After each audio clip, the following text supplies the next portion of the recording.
Welcome to the Club and Activity Manager. So to get started, you need to have a season set up.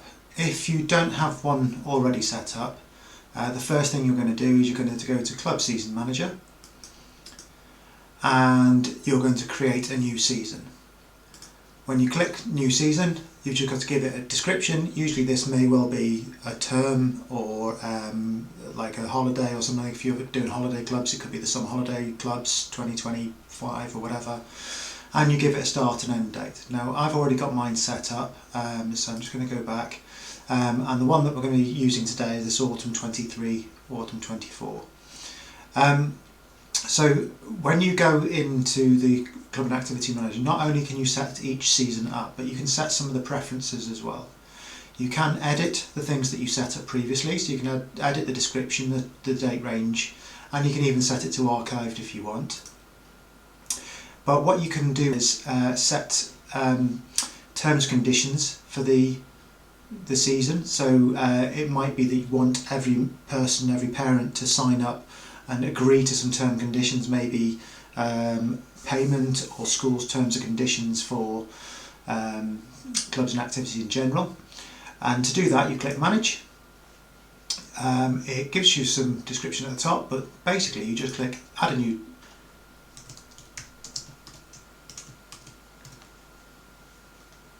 Give it a description, and then in the text at the bottom you just put in what it is that you want to put in there. You can copy and paste from your existing terms and conditions document if you've got one, and once you're done you click Save Changes. So test T and C's. You can format it as well, so you can make text bold, you can underline things, you can click and have different kind of header sizes and things like that if you want to. But once you're happy with it, hit the Save Changes and go back. So we can now see that we've got one document active. What that means is it will show to every parent before they can actually book any clubs and activities, and they will have to agree to it before they can actually book anything.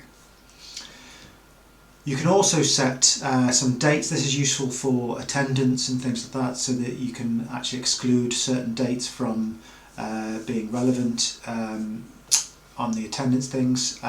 So you can just click on, this might be for inset days or for school closure days, for whatever reason, bank holidays, things like that. So you can just literally click on the days that you want to exclude.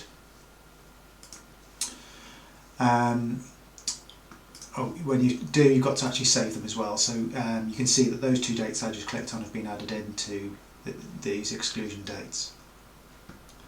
So that's just setting up the season, and that sets up at the top there. You can also see straight away that I've got a terms and conditions document active against this that's been published to the parent app.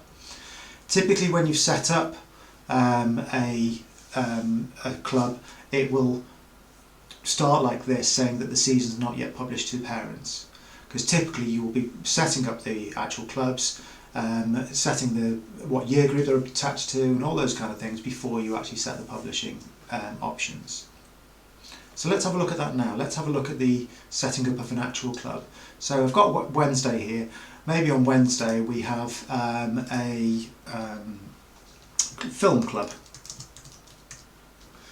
I can choose who the person who looks after this club is. So I'm going to say Charles Dickens looking after this club. You can even set a meeting in the hall each week.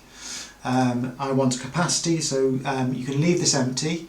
If it's empty or 0, it will be unlimited, but maybe I've got a limit of 10 people for this club. And then I can choose which type of club this is. This is just useful for grouping, so it might be that school care sessions are dealt with slightly differently, so when you want to look at attendance you might split them out. Activity clubs are typically ones that are charged for, and then you might want different ones for things where people are added before sanctions, or for curriculum things like catch-up or specific tutoring sessions. In our case I'm going to do activity club. I'm going to set it to 4 o'clock at the end of the school day, and it's going to last for 35 minutes, for example. You can then also set whether this is a chargeable one. So you can say whether it's charged per season, as in so maybe it's £50 for the whole term, or you can do it per session, so maybe it's £5 per week that they book into. And this doesn't, there's no, at the moment there's no actual fund, there's no wallet, there's no actual transaction involved in this. This is just to highlight to the parents that there's a cost involved. At the moment schools will have to invoice them manually. We do have plans in the future to have parent wallets to make automatic payments, and that will then, when that's available in the future, that will automatically, potentially, if the school opts in, charge the wallet when they book. For now I'm going to charge per season, and I'm going to say this is £30 per season, because maybe we buy some nice popcorn and things like that so they can really enjoy themselves. At the moment all clubs are first come first serve, but in the future we are looking at some different ones where people can do ranked choices or be randomly chosen from a waiting list, so everyone who books goes onto a waiting list and then it's chosen at random. But for now we'll choose first come first serve, because this covers the majority of clubs that are set up. So I'm going to click create club. You can see straight away I've got a summary of the details of what I've just put in. I can see the capacity, I can see the date range, that it starts at 4 o'clock, it finishes at 4:35, it's in the hall, all those kind of things, and you can see that it's been marked as draft. So before, when we publish this to the parents, before it's actually accessible, it needs to be turned to ready. And it's very simple, you just click the draft button and it converts it, and if you want to actually take it off the parent one, you can click it back and it will go back to being draft again.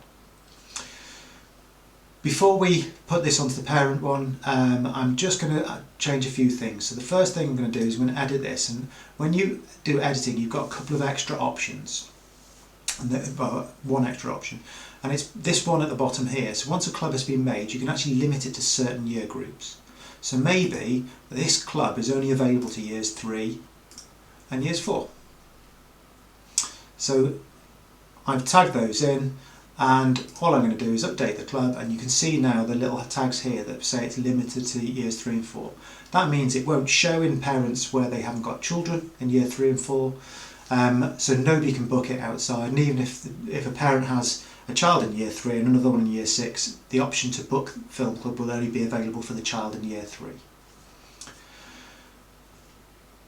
I could, if I wanted to, as a school, manage the people who are in that club manually.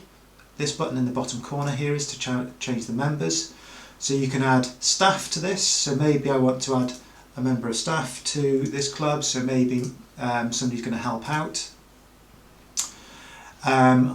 Maybe there's a parent helper that I want to add in. You can search for the helpers, and then I've got some pupils here that I could do.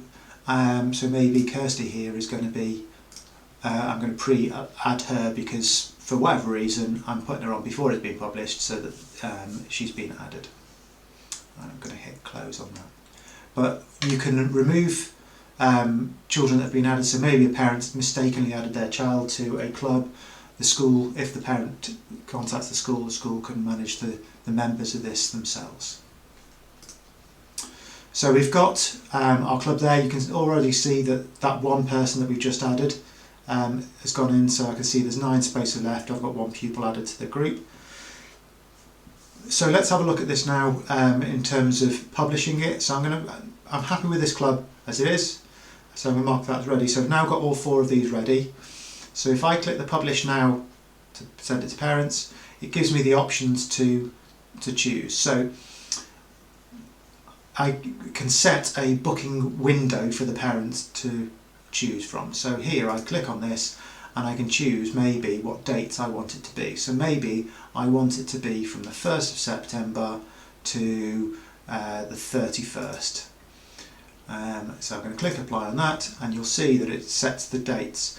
You can even, if I show here, you can even set the time of day that it goes live. So it might be the 1st of September actually at 6 in the evening, and it finishes at 9 o'clock, 9 AM. Now let's make it midday on the 31st. So I click on apply, and you can see those dates. So I'm going to hit save to save those dates. If there's any changes, the save button goes solid green, so you can see when there's a change that's needed to be saved. And the staff preview days allows you to set a number of days before it's open to parents for staff to be able to access and book their children in. This is really handy because particularly members of staff who are running the clubs, quite often they will need to organise the club for their own children to attend so that they can then actually be to run the club themselves. So it might be that you want it to be 2 or 3 days before so that the parents of those children who are staff can, not the children of staff, the parents of staff, can book their children in. So I'm going to save that as well. And that's all set up, that's it. So just literally publishing it, setting a date range and choosing how long before is all it needs. You can see as it goes live, you can see the totals move up. If you want to really kind of refresh, it does refresh every few minutes, but if you want to kind of keep tabs on it, you can hit refresh and it will keep updating the totals. You can click CSV to actually download a spreadsheet of the members of each club, and then on the days themselves you can click the print button here, which then allows you to print a register for these clubs. So I could click and you can see that I've got the children who have been assigned to these. If you want to, you can have a maximum column of 1 per page, which means when you hit print each club will be on its own page, and you've got space at the bottom for adding extras, and if that's likely to be more than the default 4, you can have more space on the bottom. So if you have a lot of movement on a day, you can kind of add as a score before you hit print how many spaces you kind of think you might need for each club.